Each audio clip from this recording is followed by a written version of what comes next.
Before I begin, I want to ask you to subscribe to my channel and share your thoughts in the comments, because this story is raw, personal, and I want you to feel every moment with me.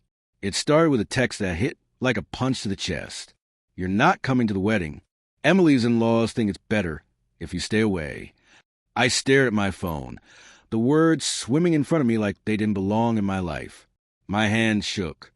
I read it again and again. My mom, my own mother. She sent it casually, as if delivering bad news about a weather change, not a blow that would fracture ground beneath me. For a moment, I thought it was a mistake. My mom never sent texts like this. I called her immediately. No answer. I sent messages. No reply. My heart thumped louder with every passing second. Confusion, disbelief, and a growing sense of betrayal collided in my chest. It wasn't supposed to be like this. I had been a part of Emily's life for years, through her laughter, tears, and milestones. Our engagement had been announced months ago. I imagined standing there, beside her, promising my life to hers. And now, nothing. The first seeds of doubt had already been planted in the weeks before. Emily had been distant, brushing off my calls, offering excuses that felt rehearsed. "I've just been busy," she said one night, though I knew it was more than that. Missed calls from her number, hidden messages that disappeared before I could read them, fleeting looks when I asked simple questions, each one a whisper of something amiss. I questioned myself. Was I imagining it? Was I being paranoid? Then came the messages from friends I didn't know I had.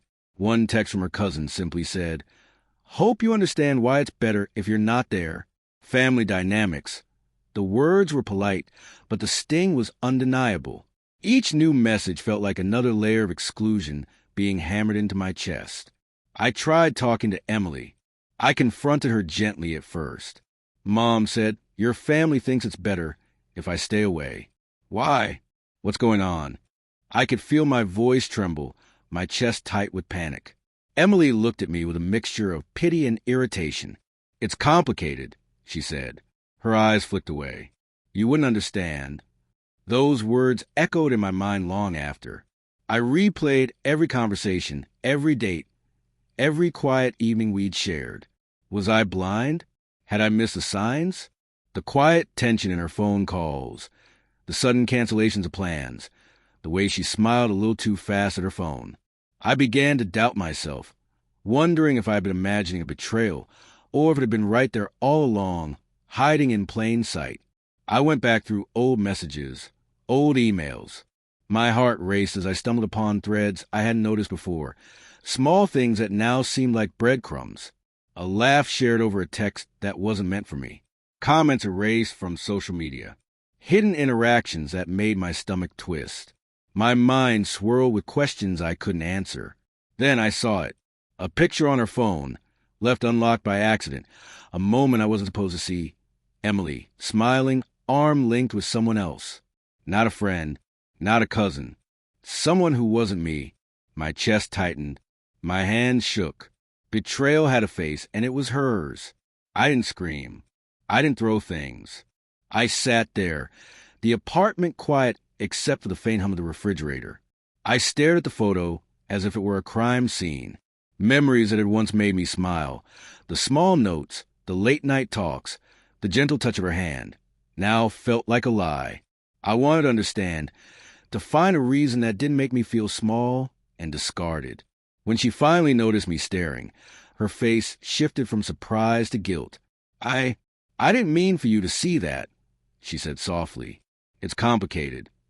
"I think it's clear enough," I replied. My voice was calm, but held every ounce of heartbreak and disbelief I felt. I need to step away, not just from this wedding, but from everything. Emily tried to explain guilt, remorse, the tangled web of expectations from her family, the pressures I could never have imagined, but the words sounded hollow. The truth was already lodged deep in my chest, a weight I couldn't shake. Betrayal doesn't always come with apologies.